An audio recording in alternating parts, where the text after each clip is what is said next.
भारत के chicken snake के एक साइड में नेपाल है, दूसरे साइड में बांग्लादेश है और एक साइड में भूटान है। इसके वेस्ट में नेपाल है, नॉर्थ में भूटान है और साउथ में बांग्लादेश है। सिलीगुड़ी कॉरिडोर के आसपास करीब 80 छोटे टाउन और गांव हैं।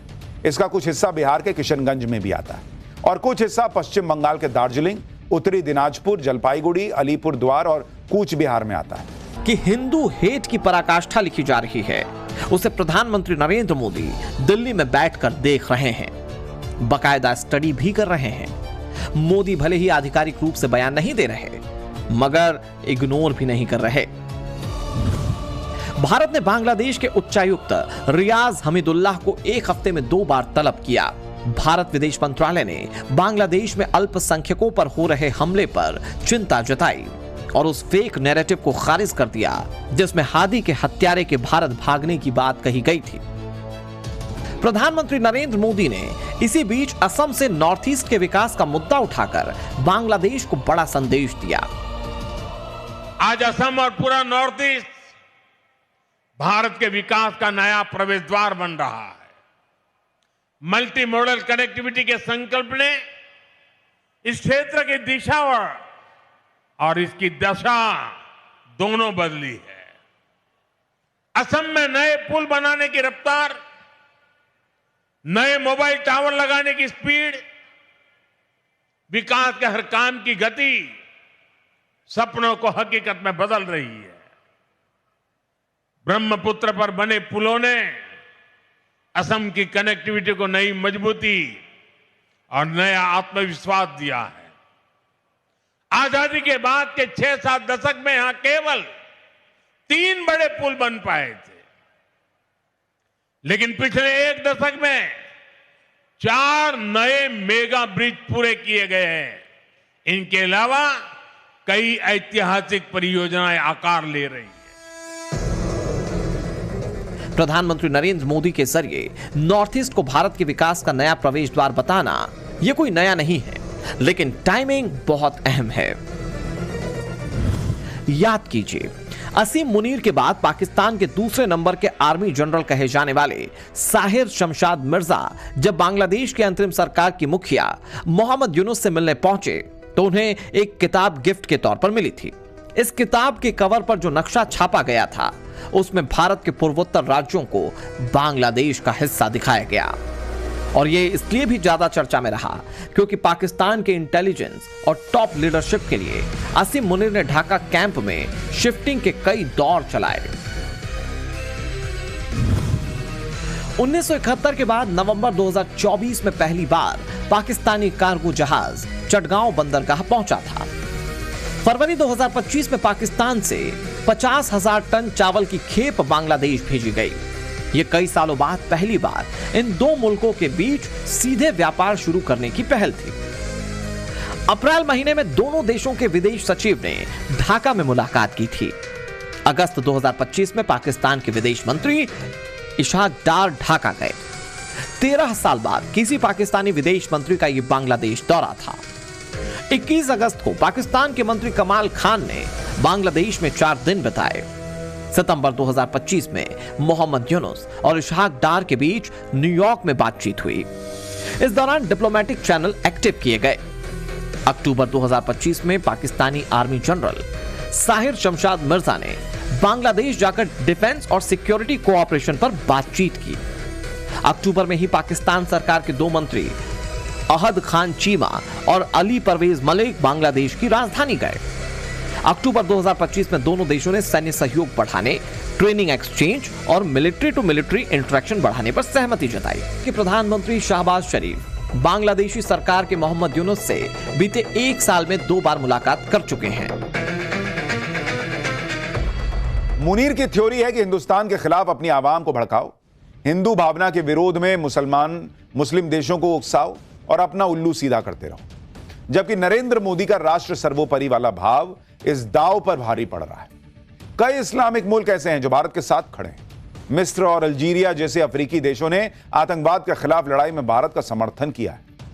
ओमान के साथ ट्रेड डील हो चुकी है। यूएई भी मुनीर के ब्रदरहुड वाले फॉर्मूले को भाव ज्यादा दे नहीं रहा है। प्रधानमंत्री नरेंद्र मोदी और किस तरह पाकिस्तान के एक एक प्लान को फेल कर रहे हैं और अभी तक उसमें कितने कामयाब हुए हैं, इसको जरा डिटेल में समझिए इस चैप्टर में। जिस वक्त मुनीर बांग्लादेश में बवाल के बहाने भारत विरोधी रणनीति बनाने में जुटा था, तब प्रधानमंत्री नरेंद्र मोदी 3 देशों के दौरे पर थे, जॉर्डन, इथियोपिया और ओमान। इनमें से जॉर्डन और ओमान मुस्लिम बहुल कंट्री हैं। इन देशों में मोदी के दौरे का मकसद ही मुल्ला मुनीर के हर दांव की काट निकालना था, जिसमें वो बहुत हद तक सफल हुए। ओमान के साथ हुआ फ्री ट्रेड एग्रीमेंट इसी का प्रमाण है। भारत और ओमान के बीच ऐसा समझौता है जिसे विन विन सिचुएशन माना जा रहा है। डील के तहत भारत से भेजे जाने वाले करीब 98% सामानों पर कोई टैक्स नहीं लगेगा। इसके बदले हिंदुस्तान ने भी 77.79% टैरिफ लाइनों पर शुल्क में राहत देने की पेशकश की, जिसकी बदौलत ओमान से आने वाले करीब 95% सामानों को फायदा होगा। कूटनीतिक रूप से देखा जाए तो इससे पाकिस्तान के पेट में दर्द बढ़ना तय, क्योंकि अरब सागर में भारत की एंट्री मजबूत होगी और कई देशों के लिए हवाई उड़ानों का वैकल्पिक रूट पाकिस्तान की बजाय अरब सागर से होते हुए निकलेगा। इससे पहले मोदी ने मुनीर के ब्रदरहुड वाले फॉर्मूले पर यूएई के जरिए भी करारा प्रहार किया था। साल 2022 में भारत और संयुक्त अरब अमीरात ने मुक्त व्यापार समझौता किया था। इस करार के तहत 90% से ज्यादा भारतीय चीजों पर यूएई ने टैरिफ को काफी कम कर दिया। इससे द्विपक्षीय व्यापार में $100 बिलियन के टारगेट को हासिल करने में मदद मिली है। यह भी पाकिस्तान के लिए बहुत बड़ा सेटबैक है कि मुस्लिम बहुल देश जॉर्डन हिंदुस्तान को वरीयता दे रहा है और 75 साल पुराने संबंधों को नरेंद्र मोदी ने बतौर प्रधानमंत्री पहली बार जॉर्डन पहुंचकर नई दिशा दी। इस दौरान भारत और जॉर्डन के बीच 5 अहम समझौते हुए। अगले 5 सालों में दोनों देशों के बीच होने वाले व्यापार को $5 अरब बढ़ाने का प्रस्ताव रखा गया। और फिर इथियोपिया पहुंचकर मोदी ने मुनीर को बता दिया कि उनका प्लान क्या है।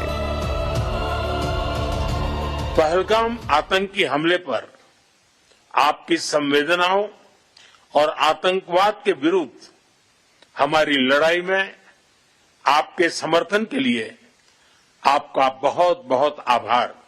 और आतंकवाद के खिलाफ हमारी लड़ाई में मित्र देशों का साथ होना ये बहुत ही मायने रखता है।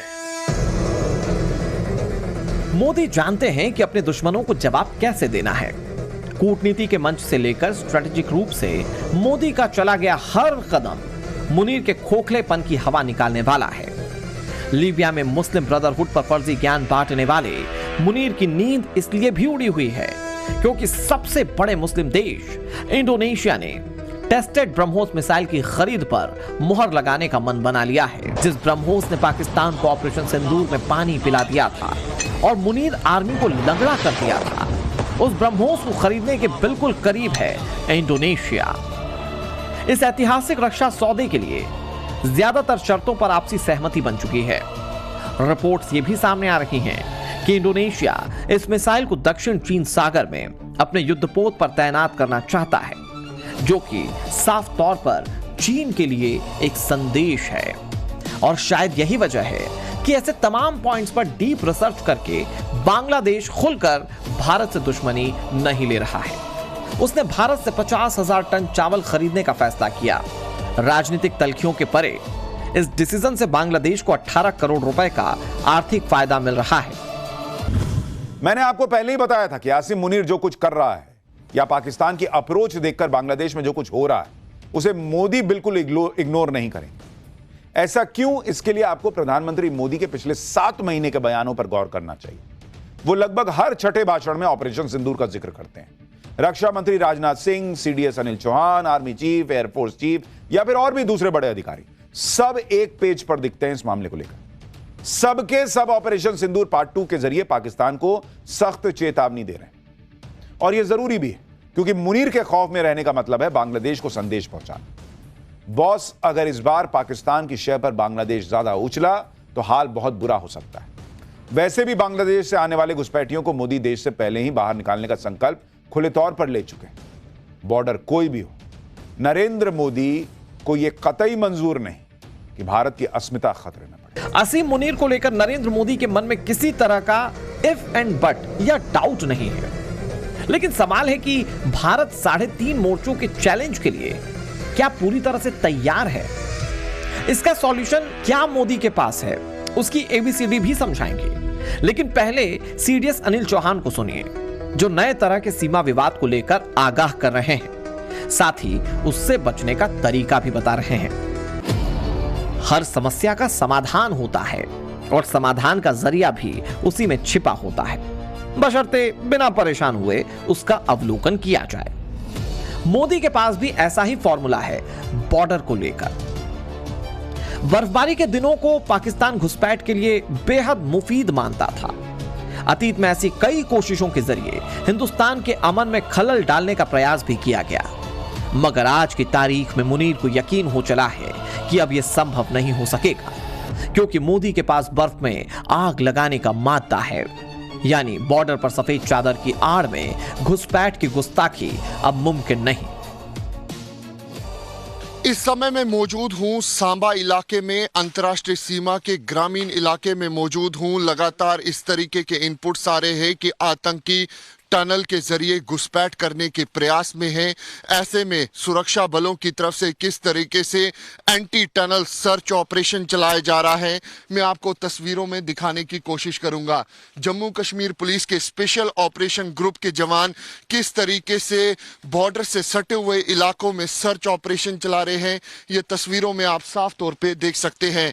एंटी टनल सर्च ऑपरेशन यहाँ पर चलाया जा रहा है, ये सुनिश्चित करने के लिए कहीं यहाँ पर कोई आतंकियों की तरफ से टनल तो नहीं खोदी गई, कहीं यहां पर आतंकियों की तरफ से ड्रोन के जरिए हथियार या फिर ड्रग्स तो नहीं भेजी गई, और यह भी सुनिश्चित किया जा रहा है कि कहीं यहां पर कोई आतंकियों की मूवमेंट या फिर कोई सस्पिशियस मूवमेंट तो नहीं है। मुनीर एंड गैंग के पास ऐसा कोई ऑप्शन नहीं जिसमें मोदी का तोड़ हो। ऑपरेशन सिंदूर नॉन स्टॉप जारी है। इन लाइनों का खौफ भी पाकिस्तान में जारी है। बकायदा डिटेल में बताया और समझाया जा रहा है कि गलती दोहराने पर अंजाम बहुत बुरा होगा। अगली बार लाहौर, कराची, इस्लामाबाद का पक्का इलाज किया जाएगा, और इस बार तो वैसे भी बॉर्डर के इलाकों में कनेक्टिविटी को विस्तार दिया गया है।